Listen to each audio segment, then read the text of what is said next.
I've already soaked them overnight and went through them. You want to look through for rocks or bad peas. And now you're going to rinse them real good in a colander.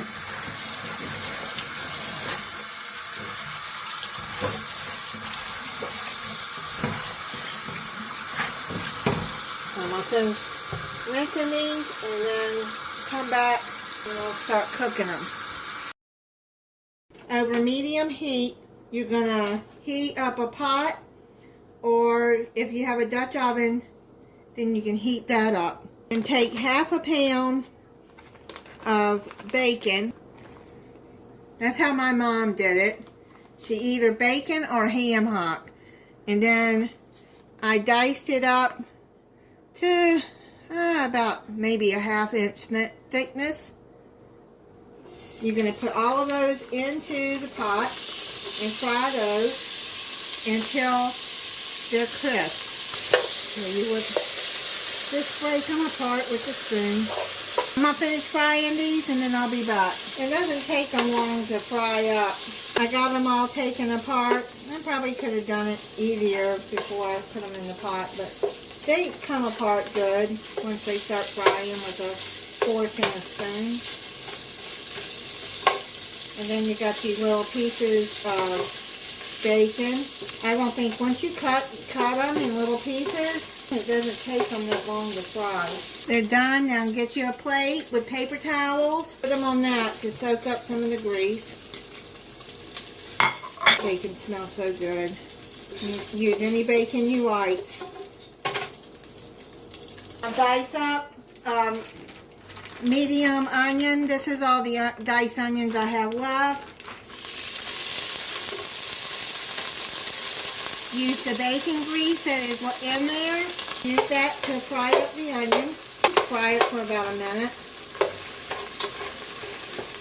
I'm only using half a pound of the dried black-eyed peas. If you want to use the whole pound, then go ahead. If you want to use the whole pound of bacon, go ahead. I only had half a pound left.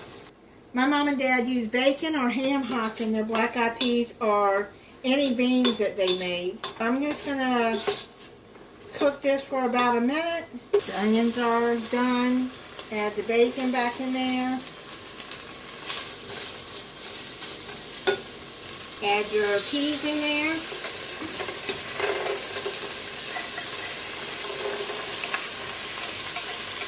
I'm going to add 3 cups of water in this. My mom didn't use chicken broth much of anything unless she made some chicken and she had broth left. She might add a little bit in there. Stir that up. I'm going to add 1 teaspoon of salt in there. I'm going to start out with 1 teaspoon. If I need more later, then I'll add more. But you just add to your taste.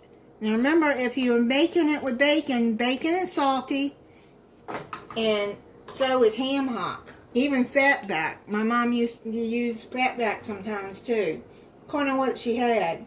Now I'm going to put half a teaspoon of black pepper in there. Salt and pepper to your taste. If you don't want pepper in it, then don't add pepper. Bring this to a boil. I'm going to cover this and I'm going to let it cook. Once it starts boiling, I'll turn it down and let it simmer for about 1 hour, maybe on medium low. Let it cook and come back and try it, and then you keep checking it every 30 minutes until they're tender and they break easily with a fork, which I'll show you that once they get done. This is going to have plenty of flavor in it with the bacon. You got the bacon drippings in there. How to do that. If you want to add chicken broth to this instead of water, then go right ahead, but it really doesn't need it. I'm going to cover this. I'm going to cook it for an hour. I'm going to come back and check it. It's been cooking just a little over an hour. How to check it, I'm going to show you. See how they smush? Then you know they're done. If you want to make the liquid a little thicker, what you can do is take the peas, smush them a little bit. Not all of them. just a few. Smush them around like that and let it cook a little longer, and that will make the sauce a little thicker. Also, as they sit, the sauce will get thicker too. I'm going to let it cool down. I'm going to turn that off. I had it on 2 on my stove, which is around medium-low, right before simmer, and been letting it cook. It smells so good. I'm going to let it cool down a little bit, and I'm going to come back and try them for you and see if they have enough salt. I'm going to put some in a bowl. I made some collard greens too. If you want to make the whole bag, you can freeze these too.